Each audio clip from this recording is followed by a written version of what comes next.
And we're rolling. Hello, everybody. I'm Alex. Hello. I'm Mia.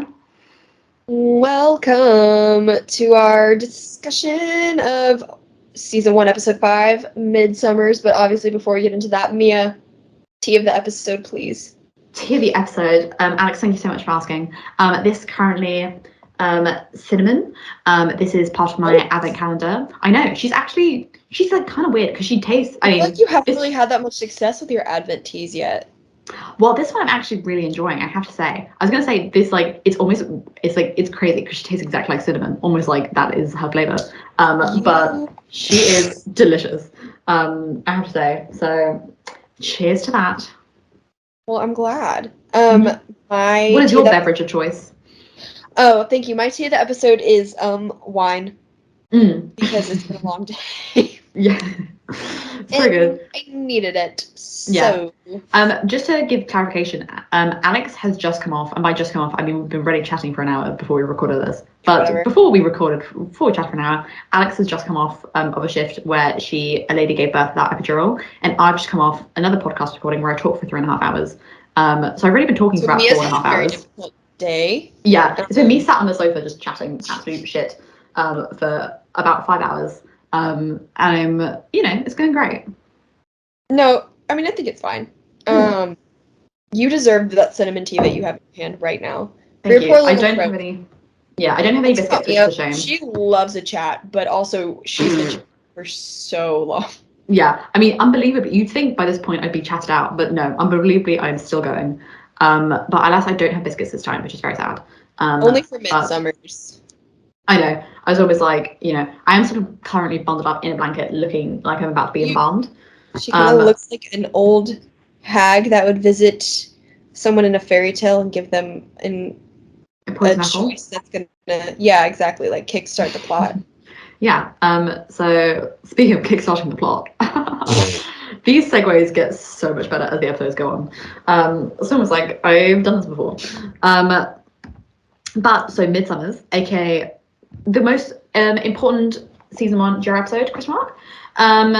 Probably not true, but you actually know. I'd say this is a solid Jura episode. Okay, I'm gonna agree. Actually, I think it has the most Giara. Yeah, I'd say maybe not the most significant. No, but the most. Yeah, like in terms of quantity. And the quality. Yeah, the episodes are very good. The episode is very good, I have to say. The quality is also up there. I was going to say it had quantity, not quality, but it does actually have quality. But I'm just thinking of the Cat's Arse episode, which I can't remember which one that is, but that one served us such aroma. So, and this is just season 1, may I say. This is not even counting. Yeah, let's not get crazy. I would say so many episodes from season 2 off this one, but this is a good episode for season 1. Yeah. You also may have noticed that we are without a guest this episode. Yeah. That's fine. It's just so embarrassing for us. Alex was like, hey guys. Alex said to me on the podcast, she's like, Midsummers will be easy finding someone from Midsummers, because Midsummers is such a pivotal episode. And then we harked a call in HMSPOD and none of you bitches responded. Exactly, 0 of you whores responded to our job listing. So it's just me and I hope you're happy. Yeah, so sucks for you. Hope you're all happy, hope you're all having a great time.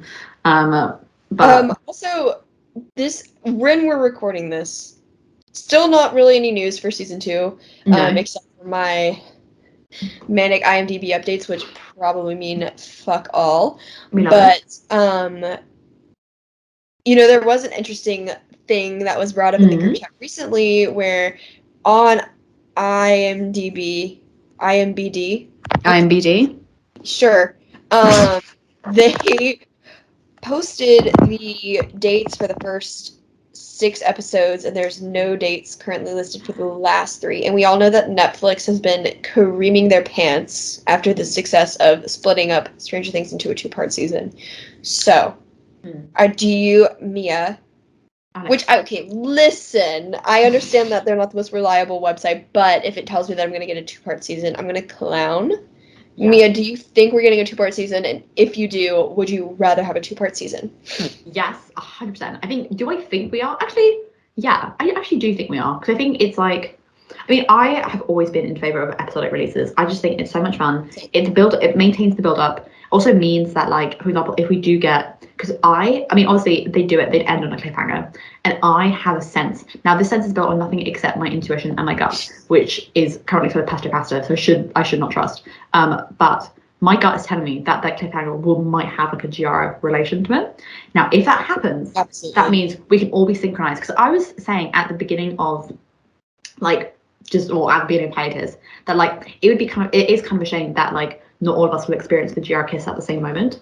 Like, there will be people in the group chat who have watched the full season and have experienced the GR group chat, the GR kiss, versus people like on episode 2 and not having seen the GR kiss.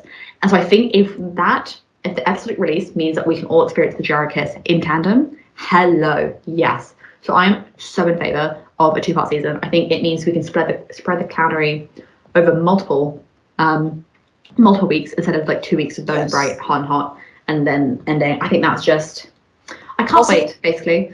And I am fully Teen Wolf in terms of episodic releases, and like the high that you would get before you watch an episode and you knew it was gonna, like, the fandom would kind of figure out that it was gonna be like a Stydia episode, the next episode. The high that you would get from that, who needs drugs? Yeah. Why do we talk about drugs so much on the show? Stop asking questions. But it's unmatched, and if I got to experience that even a little bit with Giara, like, I think last season it really just hit so hard, because obviously I'm gonna watch all the episodes in one night. It hits so hard in like one night, and then it's just fucking over. And then you realize that like you have to sit and wait for them to announce that they're even doing another season, and it's hell. Yeah, and it wasn't until us doing our rewatches now that I was like, oh, because I think they all kind of merged into one mega episode when I watched it all in one sitting like that. So it's only upon rewatches that I'm like, oh, they all have it in different episodes across this period of time. So yes, I'm fully planning for a 2-part season. I'm wrapping my head in tinfoil. I'm getting my clown car, honking the little clown shoes, my clown nose. Are you going to be able to watch the season the day it comes out? I honestly don't know. I think it depends on plans, because little whore Annie, UK Annie, if you're listening to this, which you're not, because you told me that you're not. I'm joking. Annie, love you. UK Annie. This is miss you. Love you, Annie. But I think we're talking about maybe watching it together, which would only be able to do on a weekend, which would be, and if it is released on February 23rd, like it's looking like it will, which is a Thursday, then I'll have to wait until the weekend. But you also don't think are able to watch it at... No. I'm so fucking nice to my friends. If you weren't around for my mental breakdown when I realized it's probably coming out on Thursday, I don't work that Wednesday or that Thursday. I am so used to watching like my big shows with people that I watched season 2 with my 2 college roommates and then one of our really good friends, and 2 of them would not be able to watch it when it came out on Thursday. So they're going to have to drive down to where I live on Friday night. And I'm so nice that I'm going to wait for them. But I am literally going to have to gaslight my own brain into thinking I'm not obsessed with Outer Banks for like 2 days, because I think I'm going to have a mental breakdown. But that's not over there. You know? Yeah, me and Alex were talking about maybe starting a support group where we all fixate on a new show in the 2 days that we can't watch it. Let us know in the comments if you're gonna be if you want to be part of that group chat. And I's like fake group chat that we're gonna have on the side where we're gonna pretend like we don't even exist in an Outer Banks group chat. Like, please hit us up. We'll pick a show together. Yeah, it'd be great, because I was like, I'll have to uninstall Discord from my phone so I don't get spoiled. But like, I have separation anxiety from this group chat, so I'm gonna have to like gaslight myself into thinking, like Alex said, that we don't have this group chat, that we have another group chat for a different show. So let us know if you want to be part of the gaslighting. We'll be happy to indoctrinate you. Join us. I'm actually gonna have to like set child locks on my phone and give my roommate the passwords, because no, that's not true. I love spoilers in the moment, and then I immediately the self-hatred that follows is crippling. Yeah, I don't actually want to see spoilers. No, me either. I'll enjoy them in the moment, and then I'll feel bad. It's just like, when you eat like a whole pack of biscuits in one sitting, you have a great time while you're there, and then afterwards you're like, oh, probably shouldn't have done that. Which I wouldn't know from experience. Analogy you could have picked in this moment. I had a bit of a biscuit problem in my first year of university because I lived 2 minutes away from the campus shop and biscuits were sold for 50p. So anytime I feel even slightly bit hungry, I'm like, or I'd have like a slight bad day. You know, I'd maybe get, I'd accidentally bump into a door. I'm like, I guess I've got to go get a pack of biscuits now. Ugh. And I do that multiple times a week. So, I've been getting better. I'm now in rehabilitation, biscuit rehabilitation. So it's going well. Haven't had biscuits for a while. So what we're saying is that a Netflix show is very similar to biscuits. Yeah, that's basically what I'm saying. Yeah. Wild ass intro out of the way. Yeah, I like that. I was like, okay, it's maybe getting a little bit late. We'll try and make this episode kind of short. And Alex and I were like, yes, let's talk absolute shit for this long. But no one cares. No.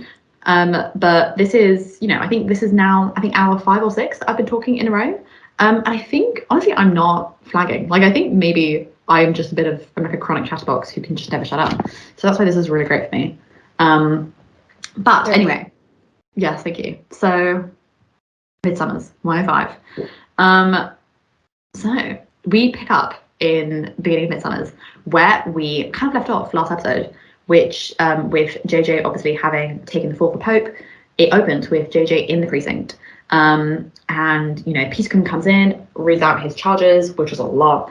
And then, like in a turn of events, suddenly shows him a picture of the 2 Marshmen, the ones who were revealed to be kebabbed and gaffered in the last episode. She shows these pictures to Jojo, very graphic pictures, may I add. Tells him that she thinks the person who did this to them, that she has reason to believe that they might be after John B next, because of the Royal Merchant. And then we meet everyone's favourite character, Mr. Luke Maybank, while JJ's getting discharged. And then it's revealed that JJ has to pay £30,000 in restitution for the boat. Which he still hasn't done. No, which he still hasn't done, as to this point of filming in 2022. JJ still has not paid the £30,000 restitution. But we love continuity. Who's she? And then JJ and Luke leave the precinct. They get in the car, and Luke beats up JJ in the car. And I've made my notes here. Let's say it together. Fuck Luke Maybank. That's my song. Fuck Luke Maybank. You're welcome. That to save everyone's ears. Fuck you. Yeah, my first thought with this scene was, I just wrote a note that was like, I love Sue Peterkin, but this scene's kind of not her best. No, she's a little confusing because she's like one of the people who throws it. First of all, shows a minor these very brutal pictures of people getting gaffed, but then also she's kind of one of the people who's like thrown it in JJ's face that he's like probably gonna end up in prison, and I don't love it. I know. I think there's like the attitude throughout this episode of, I think this is the episode where we sort of get more about Luke and JJ's relationship to his dad. The amount of people who like are aware of this relationship and don't really do much, I'm like, it's a bit alarming.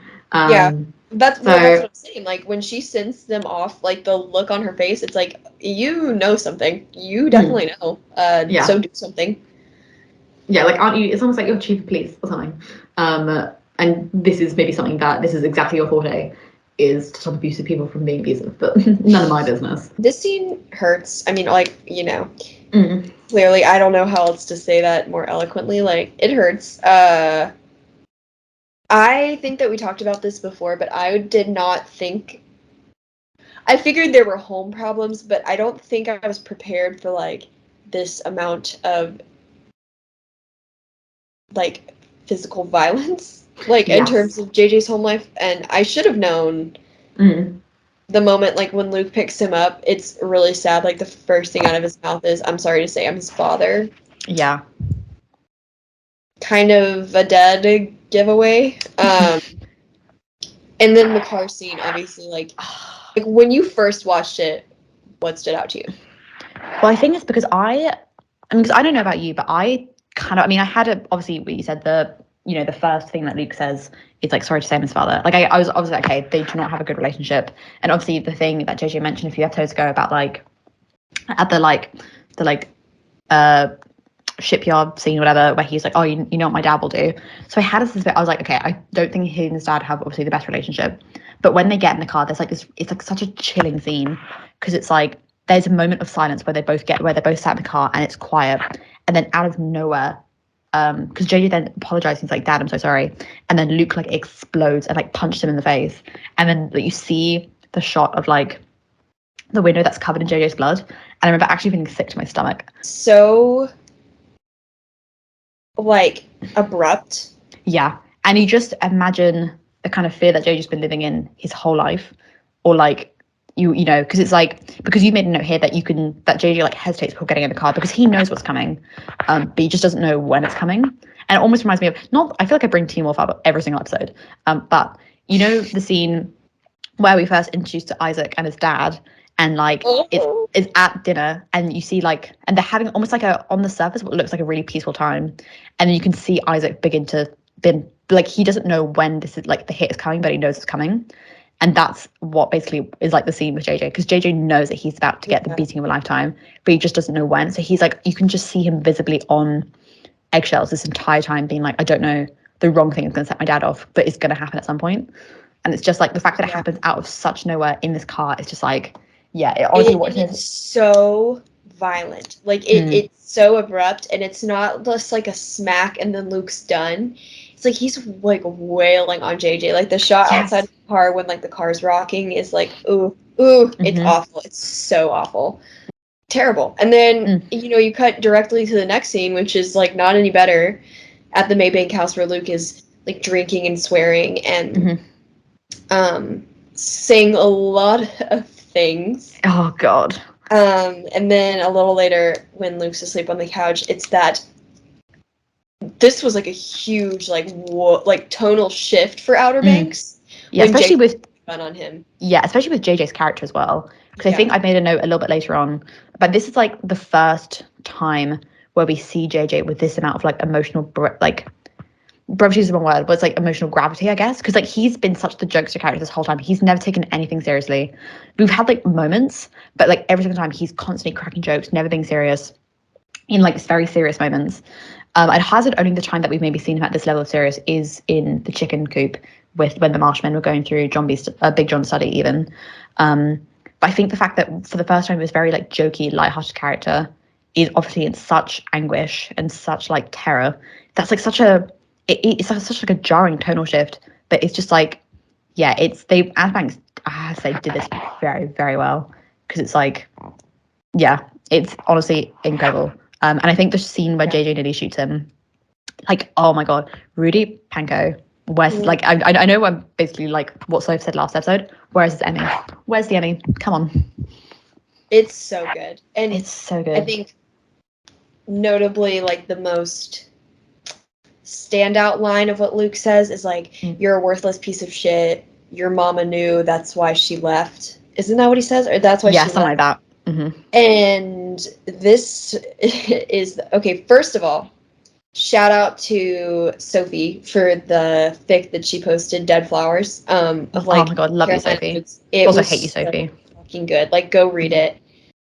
There's a lot to be said about JJ's mom, which I guess we could talk about now because she's never brought up again. So, I mean, it's like, ooh. And I think that the wording implies that she left later. No? Like, yeah. Well, does it even say that she left?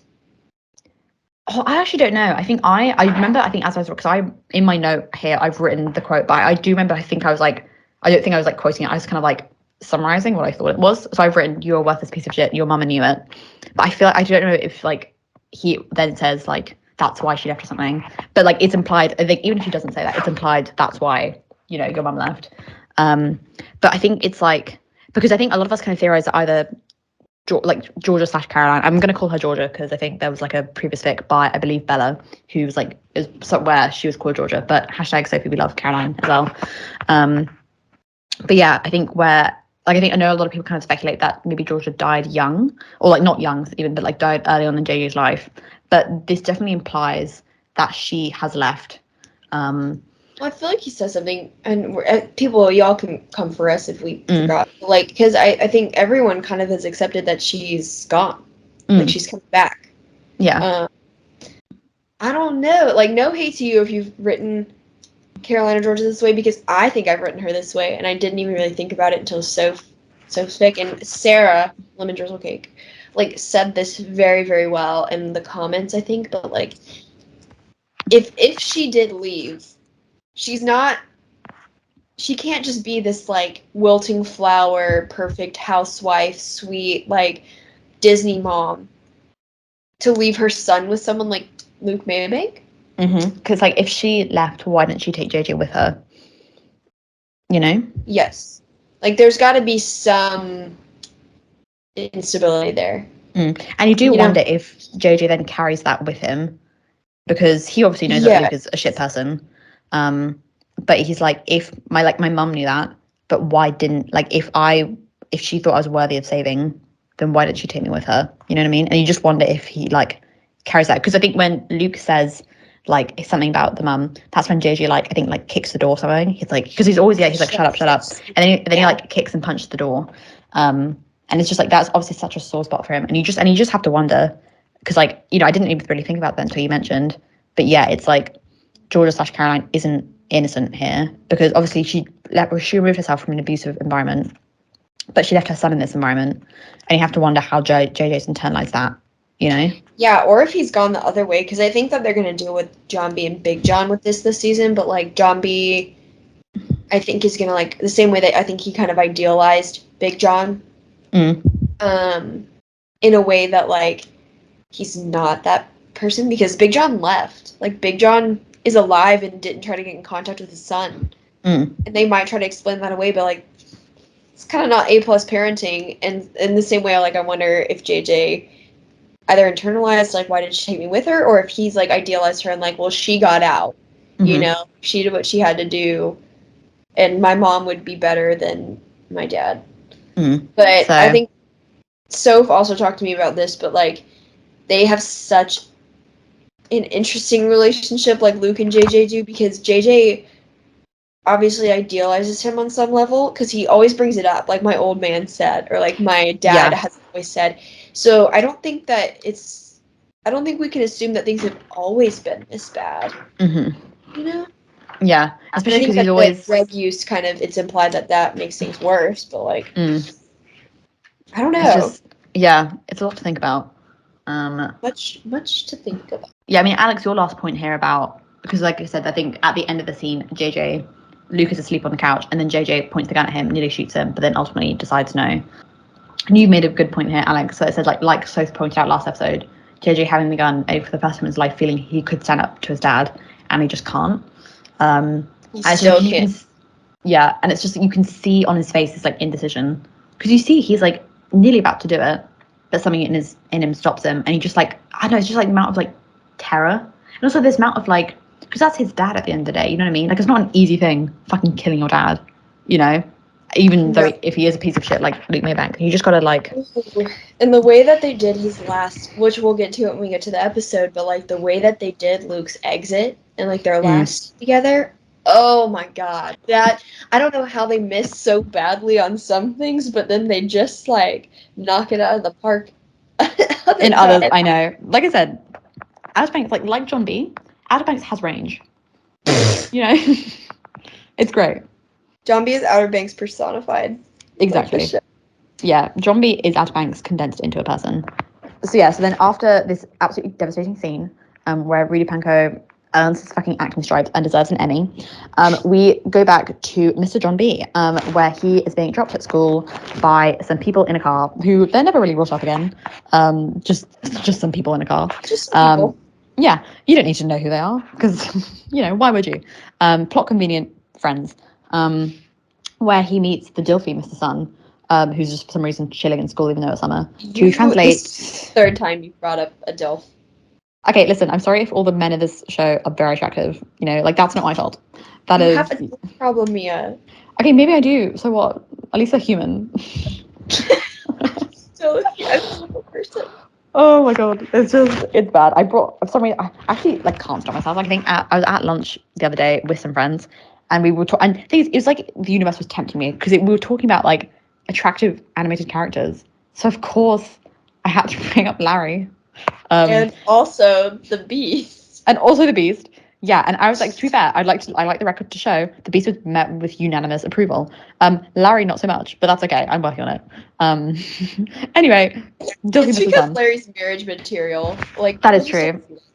Yeah, he's not a dad I'd like to fuck. He's a dad I'd like to settle down with. You know. love. Yeah, he's a man I'd like to make a dad. You know. But anyway, Mr. Sun.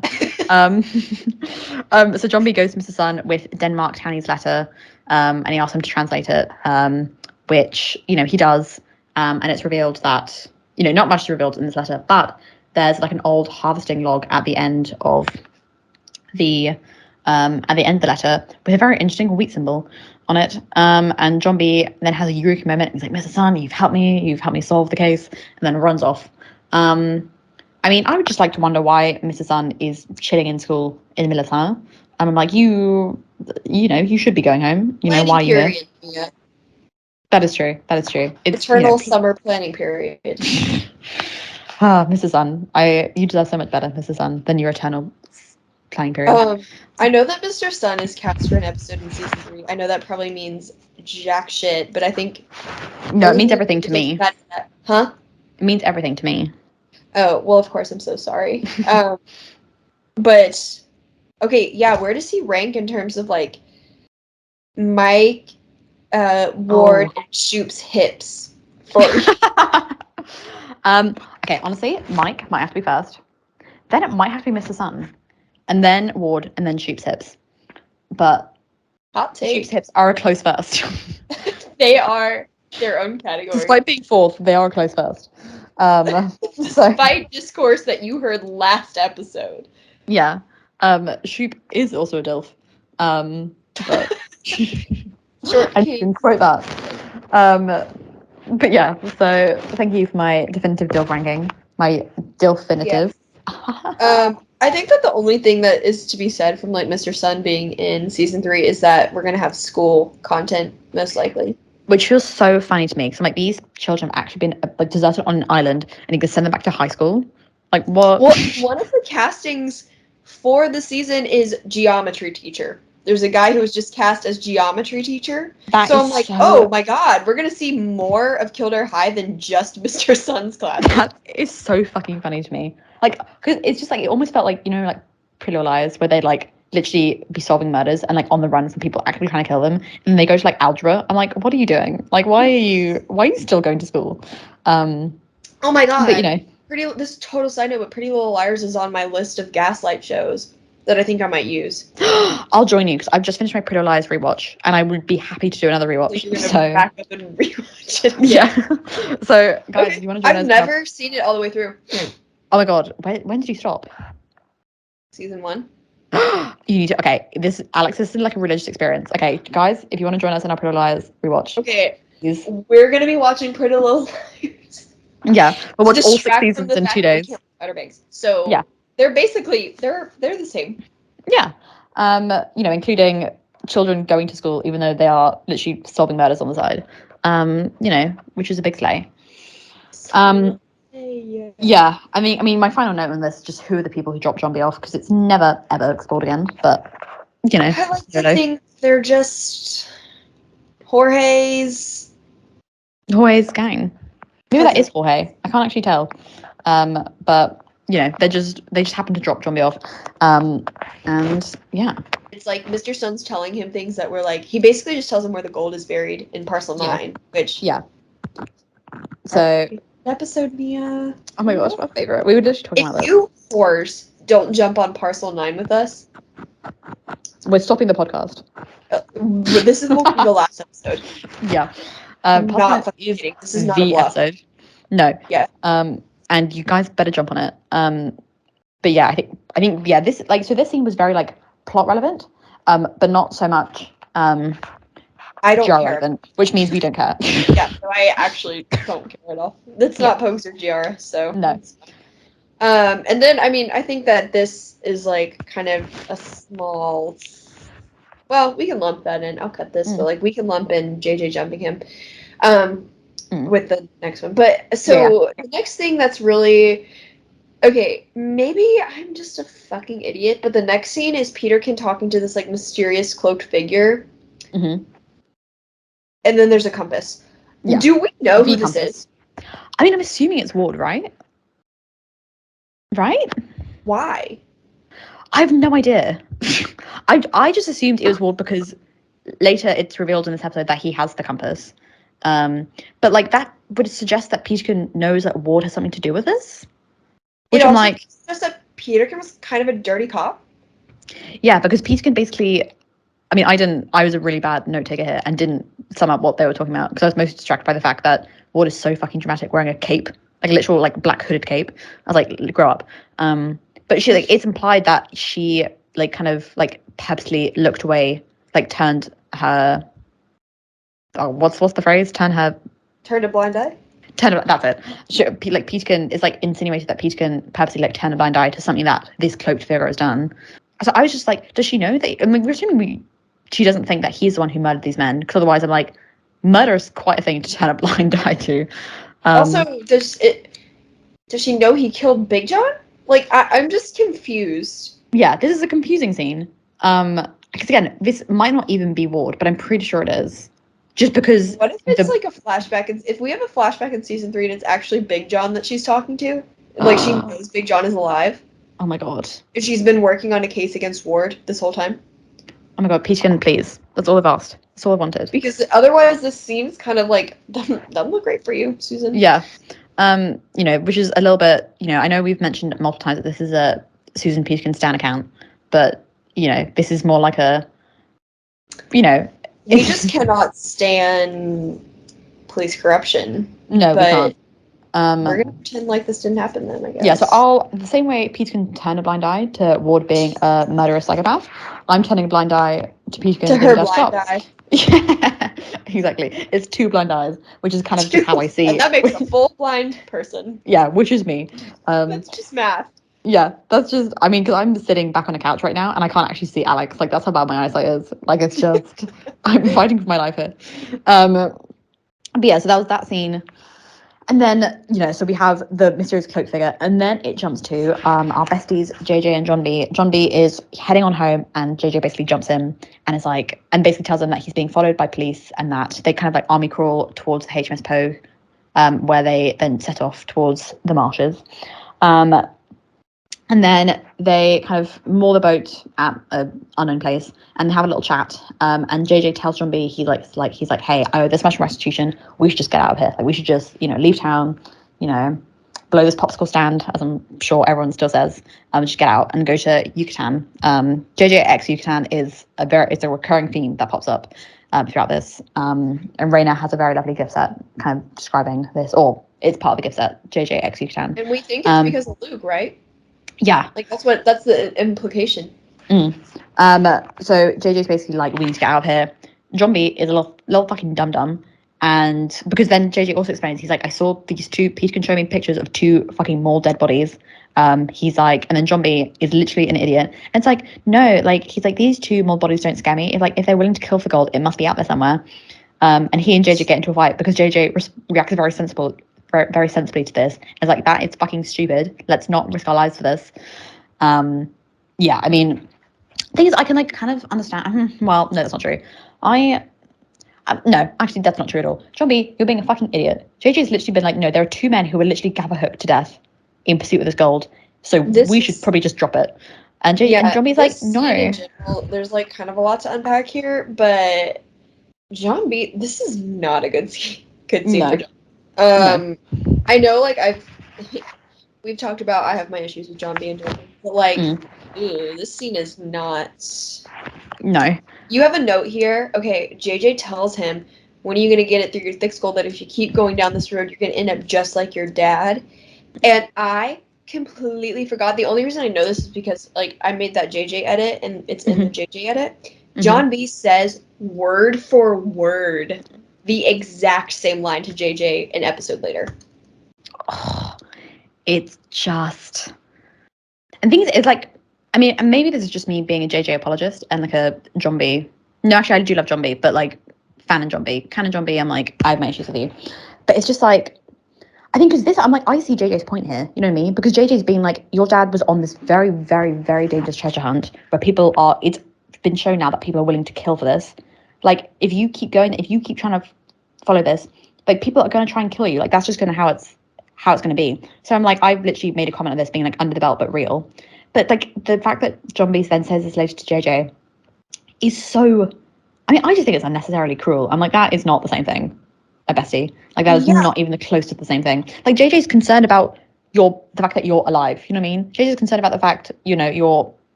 concerned about you, because this is a very, very, very dangerous path you're going down, because it's shown that people will murder for this. And then John B is like, I don't know, it's just... Well, and also, like, speaking of fucking below the belt, like, John B looks him dead in the face and like, you want to leave just because you got your ass beat? Like, what? This is what I'm saying. It's like the amount of people who are shown to, like, know that Luke is an abusive asshole. Okay, it's just, but and also, then like, do nothing about it. It's also not, like, explicit. Do they know? How much do they know? Like, does John B know that this was Luke? See, like, at least Kiara, like, kind of seems like she did not know this was going on. Yeah, because I think later... very, like, muddy. Yeah, because later at Midsummer's, like, when they're actually there, Pope and JJ had their talk. Pope sort of basically says, I can't remember what exactly, but he's, like, basically acknowledges that JJ's busted face is because of his dad. He's like, oh, your dad did this to you. I'm just like, why are none of you getting involved in this? You know, like, what? Like, what? So...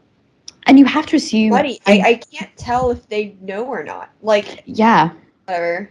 It's just like, here, I have to assume the best in John B and assume that he doesn't... But also, it's like, how can you not know? You know what I mean? Like, if you've been best friends since the 3rd grade, you've had to notice that JJ is probably coming to school with bruises and being, like, putting 2 and 2 together and probably not inviting you around to his house. At your house. Yeah. So then it's like, did Big John know? Probably. Yeah, it's a lot. And I think John B's comment here just feels very, like, you know, because it just feels so, like, dismissive. And I'm like, okay, his dad did get his... Like, yeah, JJ does want to leave because he's got his ass beat by his dad. Like, what? That's a perfectly logistical reason to want to leave. So part of me is not like... I don't know. It's weird. But it is also... my GR brain rot to take, like, a sharp left turn.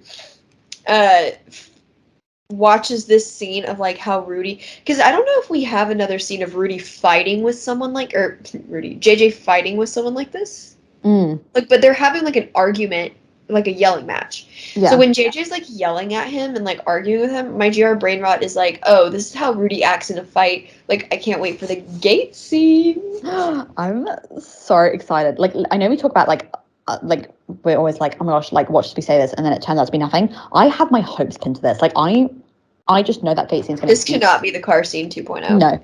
And I'm so excited. The jar angst it's about to serve is so Should unreal. we have, like, a whole side episode where we talk about BTS and... Yes. Should we lump that in with a trailer? Yes, we should. Because, like, I think for the trailer, didn't we say we're gonna... Everyone, surprise. I think we're gonna try to do, like, a live shot-by-shot rundown, right? Yeah. So I'm very excited. Basically a live... If we can, we'll do a live trailer watch. Oh my gosh, that'd be so much fun. Yeah, we'll try and figure that out. But also recognize that the both of us have zero self-control and we can't be asked to wait for hours or days to watch. That is true. But we'll try our best, and that is a promise that we can make. So maybe we'll lump that in, then we'll have an episode talk just about, like, the BTS and our thoughts on it. Yeah. Which will just be a very long scream on my part, because I'm so excited. Are you a plane girly or a gate girly? I'm a gate girly. Honestly, I think I missed all the plane discourse, because I will be real. Sometimes if I go on spec in BTS and I see more than 100 messages, I'm like, I can't be bothered. Yeah. I'm a fake fan. I'm sorry. So I barely even know what's going on with the plane. Laura, Jordan, and I are thriving. I know. I kind of just, like, every now and then I, like, happen to catch the beginning of it. I'm like, yes, this is good. I know what's going on. Okay. But the gate has so much potential, and I don't think we're wrong. I know. Gate. We'll call it Gate. Gate squared. Yeah. Stay tuned for that. Gate. Yeah. But yeah. So we have this very intense John B JJ fight, which sort of ends with John B somehow convincing JJ, like, no, this is the right thing to do. I don't know how that, you know, and JJ's like, okay.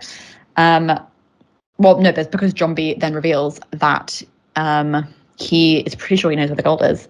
And he ends off on the line, 400 mil, JJ. How much do you owe in restitution? Which, like, hashtag savage.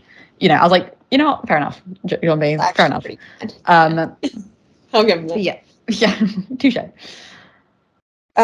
So then we take once again another neck-breaking turn from this like yelling match and the kooks on the other side of the island, because this season is still very much divided with like kooks and pokes. Sarah is not dressed for Midsummer. She's like, I don't want to go. And Rose is like, you're going. And Sarah's like, you're not my mom. You can't tell me what to do. Yeah. And Rose is so tired. Then she and Ward kind of have a talk about Topper and like why she doesn't want to go. Which I don't fully understand, because Ward is like, you can deal with it later. But it's like, no, they're kind of like walking in together. Yeah, it's like, why? Why you don't even like Topper that much? Like, why can't they just? Why is she not allowed to break up with him until after? Yeah, I'm like, who cares? Like, I mean, first of all, I made the note. What the fuck is the Guardian of the Knights of the Rhododendron?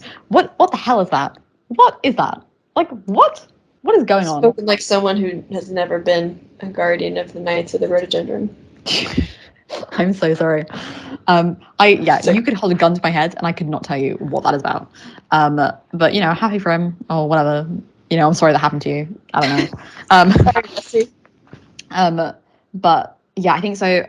Well, whatever this is, apparently it's a big enough deal that Sarah can't break up with Topper until afterwards, which I'm like, I'm tired. Especially because the way that Sarah, okay, this is what I'm saying.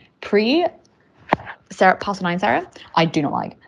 She is so sulky this whole episode, and like, I don't blame her. And I will say, I'm actually proud of her, because I was talking last episode that my biggest gripe with Sarah was that she was talking like she wouldn't break up with Topper when they got back.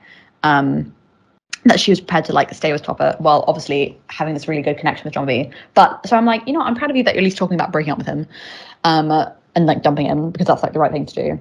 But obviously, because Ward is like, no, you gotta stay with him. It's like she's so sulky this episode. And it does result in some incredible posturing from Topper. But yeah. So also the line, you wrote this down, where she's like, I just don't think Topper's my splinter bean, and then Ward's like, I don't know what that is. It's like, girl, I don't either. But she says that line like she's saying some teen slang that like her dad wouldn't know, but I'm watching that, I'm like, what the fuck are you saying? I don't know what that is. Like, what is a spin? If you know what a splinter bean is, please help a girl out, because we don't know. Yeah, comment below. If you be a splinter bean, like this episode. That subscribe. Alex, will you be the splinter to my bean? No, don't ever ask me that again. Rude. But we are missing a very vital part of the scene, which is Miss Wheezy Cameron herself. She is so funny. This entire episode, she's absolutely fucking hilarious. But I think so. When Rose is like, "Why aren't you going?" And Wheezy is like, "She's off Topper." And I'm like, honestly, slay. Like, Wheezy's in everyone's business, and doing it so well. But yeah, at one point she does call someone Jojo in the scene. Don't know who that's meant to be. Because you made a note of that, but I remember watching it and being like, who is Jojo? So I don't know if that's Rose or if that's Sarah or if that's Topper. Who knows? Yeah, it didn't hit me until I was rewatching it, and then it kind of like was a few seconds delayed, and then I was thinking, who the hell is that? I don't think we'll ever know, but you know, but that's just part of Wheezy Cameron's intrigue. She's just so mysterious. But yeah, love that for her. It just adds to her, her mysteriousness. But yeah, so after we have this scene where Ward is basically like, no, you can't break up with Topper. You got to wait until after Midsummer's, which, what the fuck? We then cut to none other than Midsummer's. And we cut to Pope and Hayward are setting up because they've got like a little grilling station there. And then, so they have a little chat about, you know, kind of the whole thing that went down the other day with JJ taking the fall for Pope, although Hayward, I think, evidently believes that JJ was the one who did this. And then they have a chat, and you know, and Hayward it's shown that Hayward is putting on a lot of pressure for Pope to get the scholarship, because he's like, if you end up like me, I'll consider that a personal failure. So it's obvious that Pope is under a lot of pressure to get this scholarship and do well here. And then there's another little scene with Kiara and her mum, where Kiara's looking gorgeous as always, and her mum kind of chat about how Midsummer's such a big deal, and how hard they had to work to get into the Island Club. And Kiara is like, I don't care, there are people starving, which like slay queen. I mean, I know that John B like says that she didn't grow up a rich kid, but this is really like the first indication that we get of something happened. And I guess like we should have known, because we sort of talked about how like we didn't realize that Mike was a Pogue until season 2 BTS started coming out. Mm-hmm. But she says like, I want you to have the life that I had. So if you think about it, you're like, wait a minute, like, but I thought she grew up rich. And I think the fact that Anna makes such a point of being like, we worked for like 12 years to get into this Island Club. It's like, it almost suggests that like maybe when she and Mike got together, she definitely was knocked down a few pegs and had like a bit of a fall from grace, and she had to work really, really hard to get back into the like elite kook social circle, and kind of prove that she was still one of them. Are y'all not just gonna touch that like with Kiara parallels, but whatever? Yeah, I mean, you know, it's like they're literally writing their own. They're writing the perfect ingredients for a delicious recipe, and they're kind of just avoiding putting it together. But again, this could be, Schrodinger's continuity, being like, depending on how season 3 turns out, we'll see. Which I felt like I was already saying for season 2, but it's fine, we'll wait. But yeah, I mean, so I mentioned that I think Hayward does believe that it was JJ, but I wasn't sure upon first rewatch, because the way he talked, I don't know. Meeks, what do you think? Well, and I also wrote this down, but like maybe I'm just reading too much into it at this point, and I'm still on my like angry Carrera bullshit. But like, does Hayward not speak to Pope sometimes? Like he's a recent Pogue. Yeah. No. Exactly. Like you need to pick better friends stuff. Because it's like you wouldn't say that about someone you've been friends with for like 10+ years. Yeah. Maybe I'm just reading too much into it. They weren't thinking that deeply into it, but Pope feels like, I don't know, like, or even in episode 1 when Hayward is like, and I don't like your friends. That feels like something that you've said to someone who just started hanging out with this friend group. Yeah, because it's like, why would you say that? I know, it just feels like, I know, because like you wouldn't say that to someone you've been friends with for 10+ years, you know? Yeah, it's weird. Weird wording. But yeah, I think Pope is, because we kind of see Pope is obviously very much a go-getter, because he obviously really wants the scholarship. But it's evident that there's also a lot of pressure on his family to get the scholarship as well. So you can almost understand why he is so reluctant to kind of get involved in the treasure hunt, kind of why he was not eager to let JJ take the forefront, but why he probably was like grateful, like so grateful for it. Because he was like, I need to get this scholarship and stuff. Yeah, there's definitely something there, and they didn't touch it too hard, but like, you know, it's there. Yeah. But after all these like kind of setup interactions for Midsummer's, the party is actually in motion. Mm-hmm. Pope's like making the food. Everyone's kind of milling around. Later on, we'll get John B and JJ crashing Midsummer so that JJ can like pass the note off to Sarah. Mm. Key walks up to Pope at this point and is like talking about shit, and then Pope's like, "Have you heard from JJ?" Okay, this is like a really underrated Kiara moment, I think, because he basically asks, have you heard it from JJ? And she says no, but she looks so like anxious and worried about that. Like obviously she knows that something's happened, but she's like, the way, and this is what I'm saying, like the way that Pope asks implies that he's like, do you think JJ's dad has done something to him? You know, and the fact that Kiara says no, and she looks so worried about that, you have to think that like maybe they do know something's going on, but they don't know the full. They don't know the full breadth of it. Dead calm, the way that they react, it's kind of like they didn't know, are looking like you have no idea. Yeah, which is just so, you know, we love continuity. But I think just if you a really bad continuity aside, the way that Kiara looks so nervous about and like so worried about JJ, it just fills me with delight. And you made a note about this also, but on Sarah's end, she's still sulking with Topper. Mm. And they have that really annoying discussion where Topper literally just repeats every word that's coming out of Sarah's mouth. So annoying. I know. The thing is, it's like, I hesitate to say I feel bad for Topper this episode, because I don't. But it's just like, yeah, because I think I've made the note here being like, because the thing is, he's so suspicious of her. He's like, oh, where were you yesterday? And she's like, I was out with a friend. And he's like, what friend? You know, blah, blah, blah. Where were you? What friend? Whatever. And on one hand, I'm like, King, stop being so fucking suspicious. Like, the thing is, I'm like, if I was talking to like a partner and I was like, where were you yesterday? And they're like, out with a friend, I'd be like, cool, great. But he's like, who was his friend, blah, blah, blah. He's like, so, but things I hesitate to call that irrational because she was with John B and she did kiss him. She's cheated on every one of her boyfriends. Yeah. And she's acting like, you're crazy. Like, why I can't believe you're asking me this. But here's the deal. She is cheating on him with John B, who she did go to the mainland with. Yeah, like, so, don't gaslight anything. Yeah. Like, Sarah is really putting on the performance of like, I mean, do I think that Topper, at this point, there should be no reason why Topper should be this suspicious because Sarah has not let slip any of this? Yes. However, he's also not wrong. So, because she did cheat on him. Yeah. So, you know, both can be true. You know, Topper being a paranoid asshole is also correct, but Sarah also being a serial cheater is also correct. Yeah. A lying serial cheater. You know, both can be, neither are mutually exclusive. But yeah, I think also obligatory shout out to Chopper in salmon pink as always. He looked terrible this episode. No, I'm joking. He actually, no, he didn't look great this episode. I'm sorry, Chopper. It's just, they were all in, they were all in different shades of pink. It's like Topper, Rafe, and Kels were all in different shades of pink. And I was like, that is a choice that has been made. But, you know, that's fine. And I guess kind of combining with that, like I said, John B and JJ are like crashing Midsummers so that JJ can like hand the note to Sarah. Mm-hmm. Is that the only reason that they go through this elaborate plan of like JJ dressing up as a waiter? That's what, because I was thinking, because obviously the JJ as a waiter is iconic, mostly because JJ looks incredible with the busted up face and the bow tie. I was like, yes. But then when I was rewatching, I was like, is that the only reason? Like, yeah, I kind of thought they were sending him in to do something else, but then I was like, John B, you couldn't have texted her or like DM'd her. Like, what? Like, come on.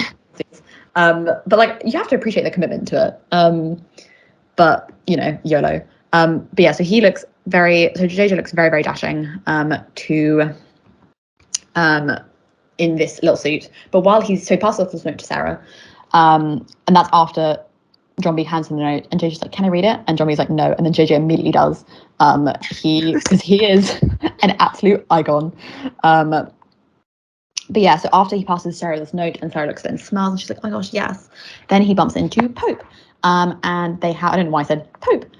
He bumps into Pope, and they have a hug, and Pope is like, "Man, you scared the shit out of me." And Pope, you know, to Pope, we ragged on Pope a lot last episode, but to his credit, Pope is obviously very, very clearly grateful to JJ in this moment, and he is like, "Man, I'll go to the police station myself and like tell them the truth." And JJ's like, "No, don't do that, blah blah blah." So, you know, Pope, redeem yourself a little bit in this moment. You'll very quickly unredeem yourself when you make that comment later on, being like, "I didn't ask you to do that," because, like, shut the fuck up. But in this moment, you've mildly redeemed yourself. But, yeah, then JJ tells Pope that the hunt for the gold is back on. Yeah, which is another, like, very ambiguous moment as to what Pope knows, because, so, like we said earlier, you know, like the way that he's like, "Have you heard from JJ?" kind of implies that like they think his dad has done something. But then in this scene, the first thing he asks is, "Did Shoop do that?" But then a few literally like a few seconds later, she's like, "No, it was my dad. You know how it can get. It's got a mean like right hook or something." And then so it's like it's evident that like this is what I'm saying. It's like confusing because it's like it's evident that at least some people like Pope in this moment knew that. When JJ was like, "Oh, it's my dad," Pope like recognized that. He was like, "Oh, okay, yeah." But I was like, why is this not a big deal? Why is no one making a deal out of this? So strange. Yeah. But anyway. Yeah. Also, scene of JJ handing off the note to Sarah. Cambake sibling supremacy. I'm still planning for them actually becoming related in season 3.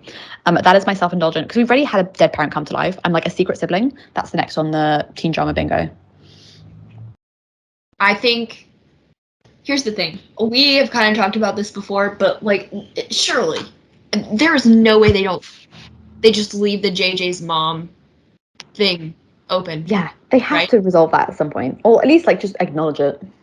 And I know, I really think at this point it's next to impossible for them to have the same mom, but just let me have this, okay? Let me have this. Please. And TBH, even if they don't have the same mom, the JJ and Sarah bestieism is right there.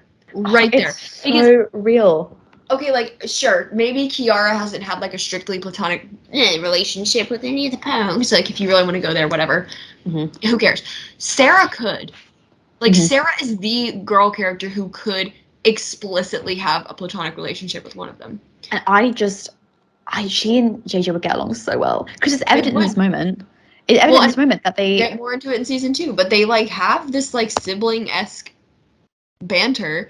Mm-hmm. And then I remember seeing this scene and being like, oh my god, look away for another reference of Teen Wolf, but like I remember seeing this scene and being like, oh my god, they're my new Skidia. They are going to be the new Scott and Lydia for me. And then they like served me, you know that meme from TikTok that's like, I hope you're hungry for nothing. Because they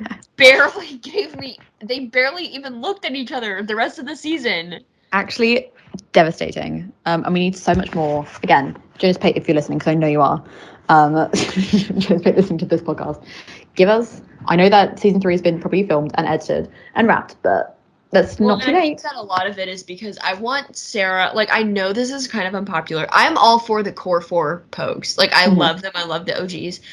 But I think Sarah's, like, a Pogue now, and after season 2, I liked her a lot more, so I was like, okay, she's, like, part of this friend group in my mind now, and I want her to be, like, friends with them, and not just, like, John B's girlfriend that's around. Am I wrong, though? No, you're so right. Everything you say is truth. Yeah. It's not. Because, I don't know, from season 1, I left that being like, I need Sarah and JJ friendship. And I think that they kind of started getting to it in season 2, but they were too busy beating the shit out of Sarah to give her any other plot lines. So, I'm just excited for the island. Because I think the island could serve us so much in terms of relationships. Yeah, I think it was 20 minutes of episode 1 that they're probably going to be on it. Oh god, don't even say that, because it's so true. So true, bestie. So true. But I remember, I think it was Lara talking about, I think on Tumblr, she was like, I really want to see like unlikely pairings. Like obviously it's very well and good, they're probably going to pair off obviously John B and Sarah, JJ and Kiara, and then Pope and Cleo. But she's like, I really want to see the like more unlikely ones, like Pope and Kiara, or like Sarah and JJ. And I'm like, yes, Cleo and JJ.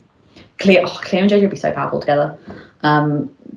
But JJ and Sarah, I just hope that they touch on things on the island besides romantic relationships. Me too. And that's coming from a Giara stan. Yeah.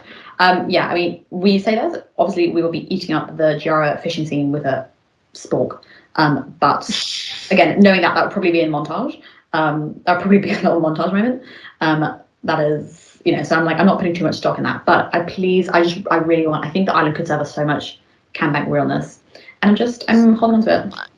Please, I want it so bad. And I know that I kind of have a feeling I'm going to be disappointed. But me too. Anyway. So yeah, we have obviously Cambank supremacy, then the Pope and JJ chat, and then JJ gets cornered by none other than our favourite, Mr. Rafe Cameron. Gross. Rafe is also in pink in this episode, and I would just like to ask whoever in costume thought that would be a good idea. Maybe they will okay. Yeah. I mean, okay, I'll be fair. They all look very handsome, but I'm like, pink. No one looks good in pink. I'm sorry, absolutely not. No. Also, guess who? Just total side note. Guess who just sent me a fucking message on Discord? HMSPOD public enemy number 1. Universally Ray. Echo. Ray. Ray is on site. Ray. Ray, can't believe you weren't on this episode. Can't believe you didn't guest star on this episode. Yeah, actually, I'm just blaming Ray. No one else should have been on Midsummer's except for Ray, and she dropped the ball. Yeah, so sorry, Ray. That's a bit disgusting. Anyways. Back to fucking Outer Banks by myself with Mia. Yeah, God. Yes, the scene where Rafe corners them. We see them chasing after him. We know it's about to be 5-on-1, and JJ's gonna get his ass beat. And then they kind of flash to like at what they actually went through all of this fucking trouble for is Sarah and John B kind of like go off and have their little moment. John B tells her he thinks that they found the gold. They kiss. Topper catches them, and him and Sarah have a standoff, and John B escapes in the most comedic.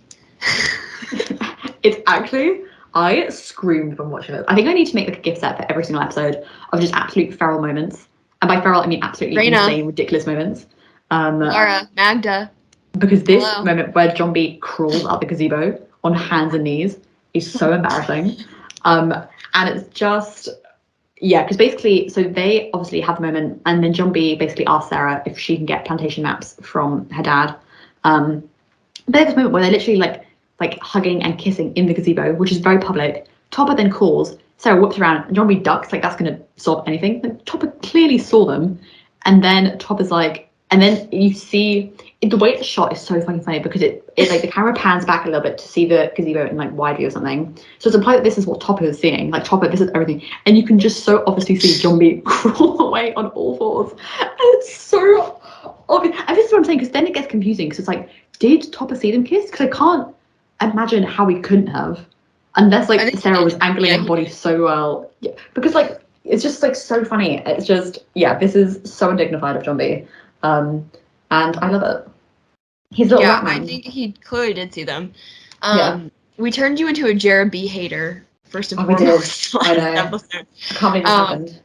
But I guess to John B's credit, she does look amazing. She does, because he tells her she looks beautiful, and I'm like, ugh, but I think I do. But I did also want to make the point, because I know that obviously we clown John B a lot for being, I'm just using her for information, and we're like, lol, that's obviously not true. But in this scene, it almost becomes like, it almost does actually feel like that, because obviously they kiss, he tells her she looks beautiful, but then obviously this is like the first time they've seen, it's implied they've seen each other since they had their little field trip together. And the first thing John B really says to her is like, can you get plantation maps from your dad? And obviously it just like seems in this moment that like it just seems like it actually, he is using Sarah. Like I made a note here basically being like, if I was Sarah and I spent a great day with this guy, and then next time he sees me, he asks me to get maps off my dad, I'd be a little bit stung. Like, who do you think you are? Yeah, because like Sarah's obviously really happy to see him. She's like kissing him, she's hugging him and stuff, and he's like, "Can you just get plantation maps off your dad?" And I'm like, God. Yeah. Yeah. Also, she should have just broken up Topper in the scene. Why didn't she? It's just more. That's what I'm saying. I'm like, why didn't she just fucking break up with him before Midsummer's? Or like, if she did. Free Parcel 9, Sarah, Mia. Yeah, break. That is true. We can rag on her, and it's just like, I know. It's just like, or at least if you're not gonna break up with Topper, hold off on macking on John B for like one day. One day. That's all. No, not even a day. An evening. She can't. Can you hold that for an evening? She can't. She's Sarah, fucking pre-Parcel 9 Sarah. But yeah, it's just, yeah, that was just like a whole. This little like John B, because I know I started out last episode as a Jared B stan, and now I've ended one as a Jared B hater. But I think it's just this section where there's the Topper John B overlap that just makes me like, Oh, you know? Well, buckle up, bestie, because I have a feeling that Topper John B overlap is not done. No, whenever, you know, it's like, was it whenever there's smoke, there's fire, whenever there's Topper, there's... Whenever there's Topper, there's... drama. Vomit. Yeah. I don't know. Whenever there's Topper, there's an excess of chinos. So, yes, can't wait for season 2. I really know her. Oh god, so that was Alex. Good job, Alex. That was an 8 out of 10, I must admit. But yeah, so John B does a really awkward crawl of shame when Topper's like, who are you talking to? But it's like, and this is what I mean, because it's like I can't tell in this moment if Topper did see him because he never directly, because I feel like if he did see, well, I almost think he didn't, because like, even though it's the way it's shot implies that he did, because I feel like if he did, he would have been like to Sarah, been like, I just saw you kiss John B, what the fuck? But he just almost seems suspicious here. Like he like almost caught sight that she was talking to someone, not that they kissed, even though he interrupted them mid-kiss. So I was like, that a weird shooting choice from Outer Banks there. I don't know, it's just like, he is justified in being so suspicious, because Sarah literally was kissing another dude. But he's just so toppery about it, that like, I suddenly don't feel bad for him. Maybe he deserves to be cheated on. Yeah. It's just like it happened, like I think he's just so suspicious, but he had just happened coincidentally to be right.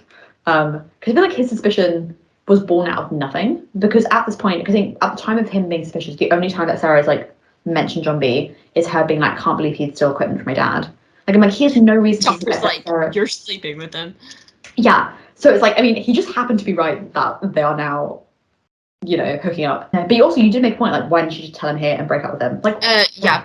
Right, it could be over. Except they can't, because Because John B needs to fall out the tree. Yeah. He needs to fall. And so that they can be siblings. But stay tuned. Stay tuned for sibling energy. For that. We cut back from this very, very intimate stereotype moment to more JJ and Rafe, because Outbakes really knows how to cut the tension and do it well. So we cut back to JJ being tailed through this like big manor house. I don't know where they are. I think they're at some like country club. Yeah. So JJ is chased through this country club by Rafe and his squad. He like tries to hide in the bathrooms, but they're all full. And then he gets cornered by Rafe and the gang. I think Kels holds him down, and Rafe like talks a big smacking game and like tries to prepare to punch from the face. But before he can, they get interrupted by security. And where basically JJ basically turns himself in as like a intruder to get out. And then we get line of all lines, which I won't say now because we'll talk about it. But oh my goodness, I'm gonna absolutely say insane. I think this is my favorite Giara moment of season 1. Me too. This is such a good moment. And then JJ is unceremoniously dragged out the party where he wrangles all the pogues and they run off into the sunset. So JJ's being escorted out, and then Rafe yells at his back, tell Kiara she looks pretty hot for a pogue. And oh my god, the fact JJ literally throws himself out the security guard's arms to fucking deck Rafe in the face.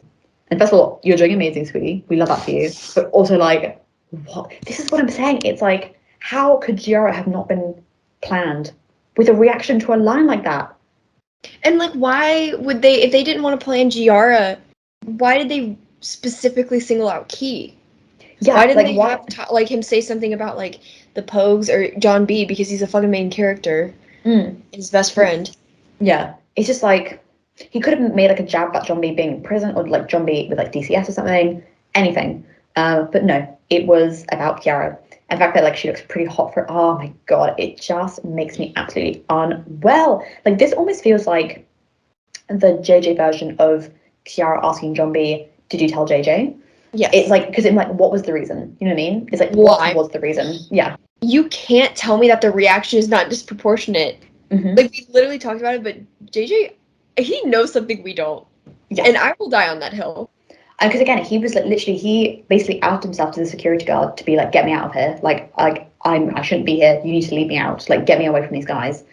And then Rafe says that, and JJ willingly throws himself back at Rafe to like hit him because of this line. And like, it's just so, and also because like you said, it's obviously JJ knows something. Like just from like an outsider perspective, this is already, a bit of, quite a antagonizing line. Like you obviously want to get a reaction out of him. But if you add context of perhaps something happened between Kiara and Rafe, even if it was just like when Kiara was hanging out at the Cameron's house, Rafe was constantly hitting on her, making her uncomfortable, made advances, maybe that she didn't reciprocate or something. If JJ knows that, and then obviously Rafe is like doing this to like heckle him because he knows how JJ feels about it. Oh my god! Can you imagine the implications for season 3 when they're kidnapped together? Then. Oh my god! Don't even stop speaking. Because it makes me insane. Oh my god! I actually can't wait. I like generally, if Rafe asks Kiara something about JJ, I will not live. I will not live. Absolutely not. I won't live to see the day. Well, and I kind of wrote this and like, okay, yeah, it's kind of gross that he like says this about her, but it's also like, considering some of the shit that comes out of Rafe's mouth and how crazy he is, it is like pretty tame. It is. He could have said way worse things here. Yeah, he could have said something really rude about her, but he didn't. And I'm like, it's just very pointed. Yeah, it's just like he almost knew that. Not that JJ's like possessive, but and also in this scene, it really hurts when Rafe is like, your face looks really bad. You're starting to look like your dad a lot more. And then JJ immediately spits on him. Like Rafe, that's what I'm saying. It's like, is it public? We keep going back to this point, but it's like, who knows about, everyone who knows about Luke? Yeah, I think to that, this feels almost more of a reference to less of the abuse and more probably that Luke would probably be always drunkenly getting into fights in places. Yeah, I agree. But still, it's just like everyone apparently knows that Luke Maybank is this terrible drunkard, and no one has stepped in to intervene. Right, and it just Ugh, whatever. But anyways, so normal in about this. summary of this scene, it doesn't fucking make any sense why JJ, because like you said, he's literally like, take me out, I'm done, get me the fuck out of here. And then he says one little thing about Kiara, and suddenly he's like, never mind. Mm-hmm. It actually bonkers. And then afterwards, then obviously we get the security guard dragging JJ out. And JJ's obviously making a very big commotion about this. He's like stealing people's drinks. Everyone's looking at them.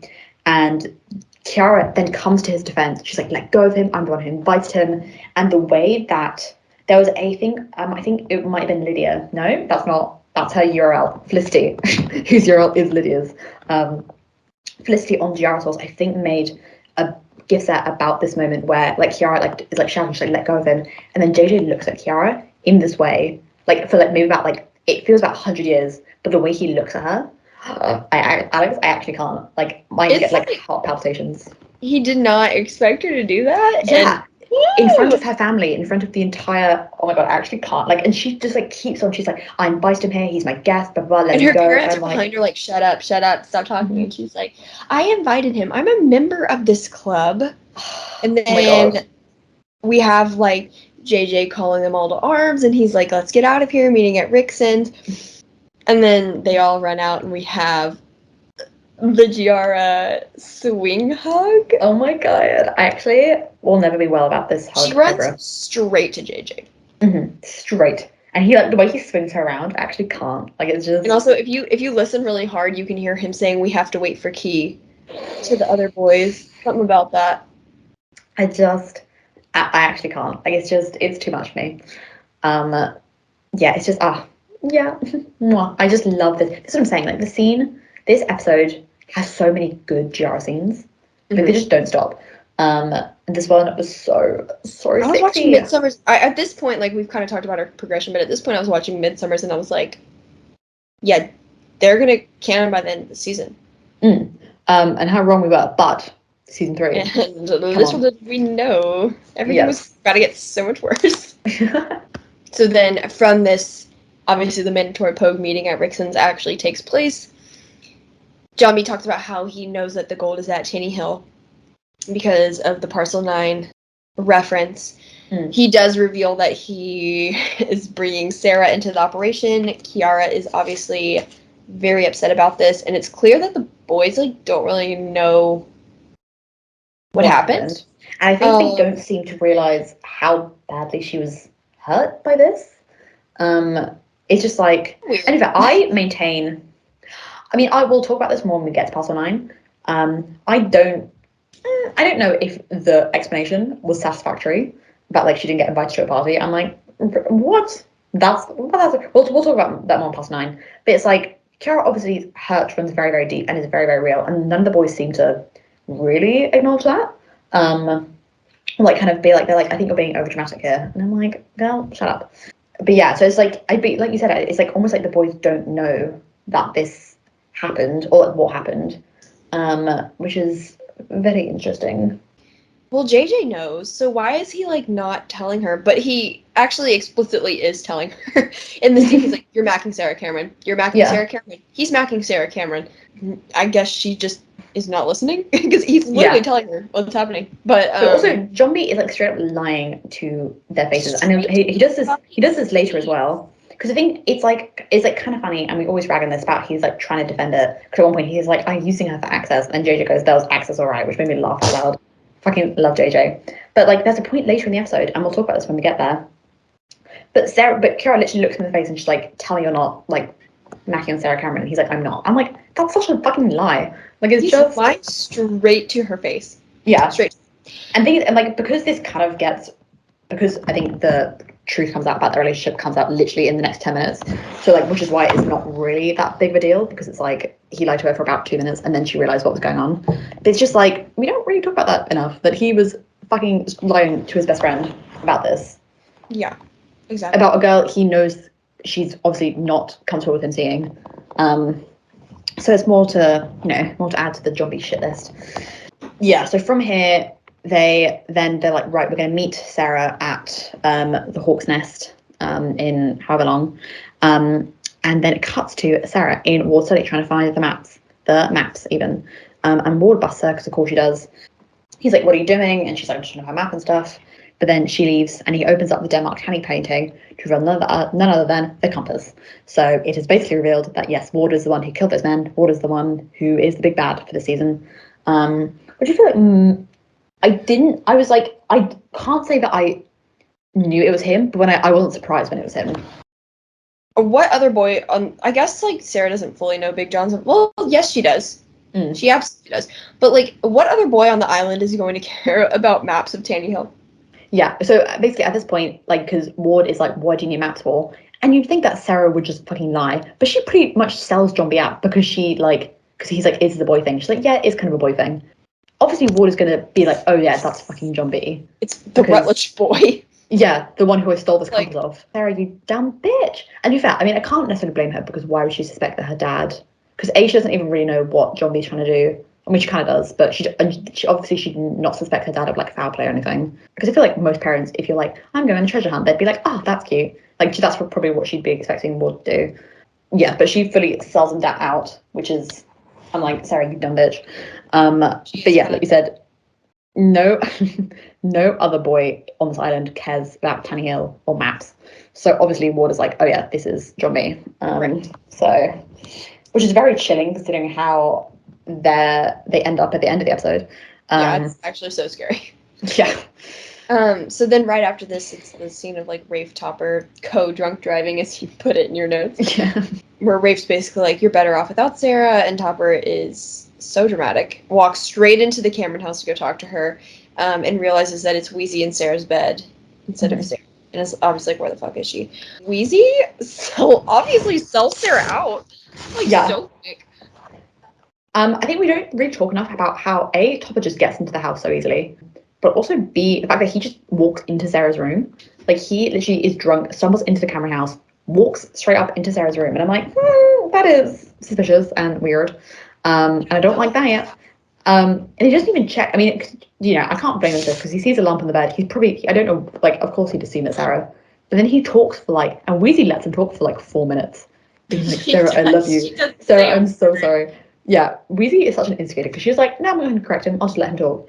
So he talks at length. He's like, Sarah, I'm so sorry, blah, blah, blah. Like, that makes a bunch of excuses. And then it ends up with, Sarah, I love you. And Weezy's face is a fucking pro. She's having the time of her life right now. And then Topper's like, where's Sarah? And this is Weezy's the only mistake she's ever made in her entire life was setting Sarah down the river here because Topper's like, where's Sarah? It not a mistake, because then we get the scene of John B falling. That is actually true. She knew what she was doing, and thank you, Miss Weezy, because that is one of the funniest scenes in this entire show. In television history. Yeah, of John B falling slow motion out the hawk's nest. Yeah, so Topper is obviously like, wow, let me go drive to the hawk's nest. Which he does do, and he somehow loses Rafe and Kels on the way. Like, he just kind of shows up by himself. I'm like, I don't know how that happened or where they went. But, we won't think about that too hard. Because then it cuts to the Pogues driving to meet Sarah, and John B says he's going to go alone. And this is when he fucking lies to Kiara's face. Because Kiara's like, tell me you're not Machion. And she doesn't believe him. Yeah. But it's just like, which I obviously don't blame him for because he is lying. But I was like, John B, oh my god. So John B obviously then lies, goes up to Sarah and proceeds to then nap on her up in the hawk's nest. It's like storming outside. Chopper shows up like a menacing. My note is so funny. My note it says Topper shows up like a menacing bad smell. It's just kind of, I think that's like a good description of who Topper is, just in general. He just kind of keeps showing up like a like you accidentally spill some like he's so soy annoying. Sauce. You kind of like spill some soy sauce in your kitchen, and then your countertop smells of soy sauce for about the next 2 years. That's sort of what Topper is like. You like someone makes the mistake of spilling a Topper. Kitchen. Yeah. So someone made the mistake of spilling some Topper, and then just won't leave. He just kind of is there constantly. So he shows up, sees what's going on, follows John B to Sarah and John B's meeting, catches them kissing, and then fucking pushes John B off the tower, where John B literally falls several feet and somehow only breaks his arm. I've been to this spot before, and it's a playground, which makes it even funnier. I don't think they show the actual playground part of it in the scene, but it is, in fact, a playground. How tall is this hawk's nest, by the way? It's very tall. Like, the hawk's nest part of it is tall, but it's connected to a playground. Yeah, they very pointedly did not include that. Oh my god, the shot of him falling is so funny. His very like shampooed hair is just like billowing around his face. Just comedic genius. But yeah, he literally goes fucking flying. And it is incredible. I mean, sorry, John B. about your pain, but also this is fucking incredible. No, I'm not. Yeah, no, I'm not. Sarah races down. He's like, John B, stay with me. And she's like cutting up over his like fallen body, kissing him. I'm like, girl, what? Like, you know. And then obviously all the Pokes come because they hear her yelling. JG yells for Poke to go and get help. And Kiara, obviously now learning that John B lied to her, stares down as Sarah kisses John B's prone body. Which I'm like, Sarah, why are you doing that? Like, stop. Yeah, it's cheesy as hell, but John B, stay with me. Hello, Giara. Parallel? Don't even. I mean, and Jared completely outsold them, you know, obviously. I cannot believe I've turned into such a Jeremy hater. How has this happened? Over the course of one episode. To be fair, they do actually have very sweet moments. It's just there are some moments which are unbearable, and this is one of them. Sorry, Sarah, but why are you? The man has fallen out of the tree. Why are you kissing him? What? That's not going to help. Transition into John B waking up in the hospital, and from this spectacular fall he just took, only sustained a broken wrist and a concussion. Yeah. John B's obviously like, oh no, DCS is coming for me, and then Ward Cameron walks in and reveals that he has talked to Sue Peterkin, and oh my god. Anyways, he takes legal guardianship, but now that I'm thinking about it, did he talk to Peterkin? Because Peterkin knows that he has his compass. That is so ew. Is that so not true. hella suspicious to her? Yeah, she's like, wow, this compass that this guy was getting, that this little boy was getting chased over, now this very rich man now has, and now he wants to adopt him.